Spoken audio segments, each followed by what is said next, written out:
نہ جانے عمران خان نے کیسے جادوگر پاس رکھے ہیں کہ جو بھی اس کے قریب جاتا ہے تو اس کا گرویدہ ہو کر اس کی خاطر اپنی تو کیا اپنے اداروں تک کی عزت کو بھی داو پر لگا دیتا ہے. اور نہ جانے ان کے ہاں کون سی ایسی نحوست پائی جاتی ہے کہ جس نے بھی ان پر احسان کیا وہ انہی کے ہاتھوں رسوا اور بے عزت ہوا. جنرل کیانی کے دور میں جنرل پاشا نے عمرانی پروجیکٹ کا آغاز کیا تھا، لیکن پھر اسی عمران خان نے جنرل کیانی کے خلاف بیانات دیے اور پوری حکومت میں جنرل پاشا کو پوچھا تک نہیں. جنرل راحیل شریف نہایت شریف مشہور تھے، لیکن ان کے دور میں عمران خان کی خاطر پہلے D G I S I Zaheer ul Islam نے لندن پلان کے تحت طاہر القادری، چودھری برادران اور عمران خان کو جمع کر کے دھرنوں کا پلان بنایا تو ان کی ساری نیک نامی بدنامی میں بدل گئی. نئی D G I S I general Rizwan اچھے بھلے فوجی افسر تھے، لیکن جب انہوں نے عمران دار بن کر عمران خان کے لیے لاک ڈاؤن کرایا تو ان سے ایسے اعمال سرزد ہوئے کہ وہ عمران خان ہی کے محسن نمبر 1 جنرل قمر جاوید باجوہ کے ہاتھوں فوج سے قبل از وقت رخصت ہوئے. جنرل قمر جاوید باجوہ سے میری جب پہلی ملاقات ہوئی اور جمہوریت، افغانستان، انڈیا اور خارجہ پالیسی سے متعلق ان کے خیالات سنے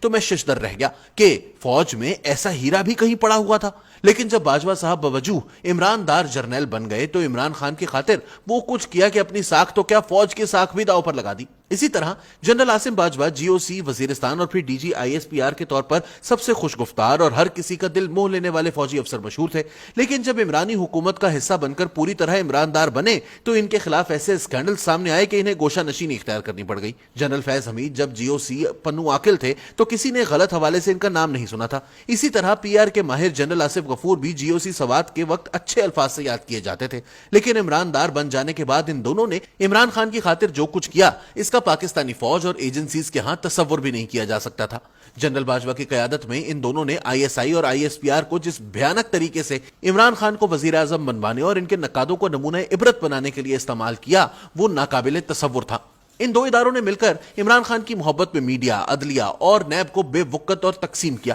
اپنے ریٹائرڈ جرنیلوں تک کو استعمال کیا. ان میں سے بعض یوں بے وقار کیے گئے کہ انہیں آئی ایس پی آر اور آئی ایس آئی میڈیا ونگ سے نوازا جاتا رہا. آج یہی ریٹائرڈ جرنیل صاحبان ہیں کہ جن کے پیٹ میں مروڑ اٹھ رہا ہے اور وہ اپنی فوج اور قوم کے ذہنوں میں یہ غلط بات پھیلا رہے ہیں کہ فوج اور عوام کے مابین فاصلہ عمران خان کے اقتدار سے باہر کیے جانے کی وجہ سے پیدا ہوا ہے. حالانکہ حقیقت یہ ہے کہ عوام اور فوج کے مابین فاصلے ملٹری آپریشنز، مسنگ پرسنز اور پھر سب سے بڑھ کر عمرانی پروجیکٹ کے لیے تمام جنون سیاستدانوں اور صحافیوں کو ٹھکانے لگانے، ہر عمران مخالف سیاستدان، جج اور صحافی کے خلاف فوجی وسائل اور طاقت استعمال کرنے اور ہر بات پر ہاں کرنے والے ابن الوقت بونوں کو ڈنڈے اور پیسے کے زور پر سیاستدان، جج اور صحافی بنانے کی وجہ سے فوج اور عوام کے درمیان فاصلے پیدا ہوئے. ہمارے شعبے کی مثال لے لیجئے، اس سے بڑی مثال اور کیا ہو سکتی ہے کہ بیشتر جنون صحافیوں کو منظر سے آؤٹ کیا گیا اور آئی ایس پی آر کے اشاروں پر چلنے والے 9 وارداتیوں کو ہیرو بنا دیا گیا. حامد میر صاحب اور ارشاد بھٹی صاحب گواہ ہیں کہ 2018 کے الیکشن سے چند روز پہلے ایک نشست میں جب جنرل باجوہ صاحب مجھے عمران خان کی حمایت پر آمادہ کرنے کی کوشش کر رہے تھے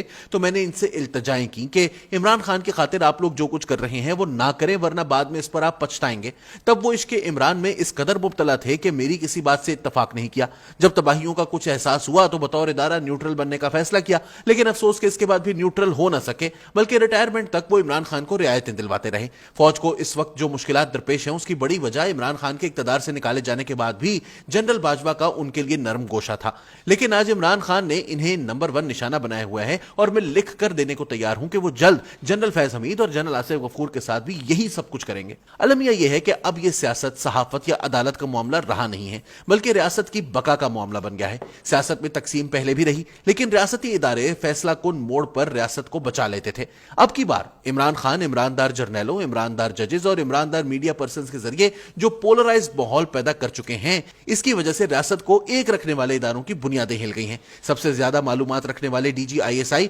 ندیم انجم نے بھی پارلیمنٹ کے سامنے بریفنگ اور کئی دیگر مواقع پر ذمہ داران کے سامنے ان خدشات کا اظہار کیا اور سب سے یہ کہا کہ معاملات کو سیاست نہیں بلکہ ریاست اور ریاستی اداروں کو درپیش خطرات کے آئینے میں دیکھیں، کیونکہ پاکستانی ریاست کو خطرہ بیرونی دشمنوں سے کم اور اندرونی خلفشار سے زیادہ ہے. ڈی جی آئی ایس آئی کے اس تجزیے کے تناظر میں ہر طبقے اور شہری کا یہ فرض بنتا ہے کہ وہ صرف سیاست، پاپولزم اور عصبیت کی اینک اتار کر موجودہ حالات کو ریاست اور ریاستی اداروں میں پیدا کردہ تقسیم کے آئینے میں دیکھے، کیونکہ جب تک پچھلے 10 سالوں میں کیے گئے ان بھیانک بلنڈرز کی تلافی نہیں کی جاتی اور عدل کے تقاضوں کے طور پر ہر فرد اور ادارے کو اس پر مقام پر نہیں لایا جاتا جس پر وہ پہلے سے بیٹھا تھا یا پھر جو اس کا آئینی مقام ہے، تو اس ریاست کے وجود کو سنگین خطرات لاحق رہیں گے. یوں صرف اہل سیاست اور اہل صحافت نہیں بلکہ ججز، حاضر سروس فوجیوں اور بالخصوص ریٹائرڈ جرنیلوں سے بھی التجا ہے کہ اگر انہیں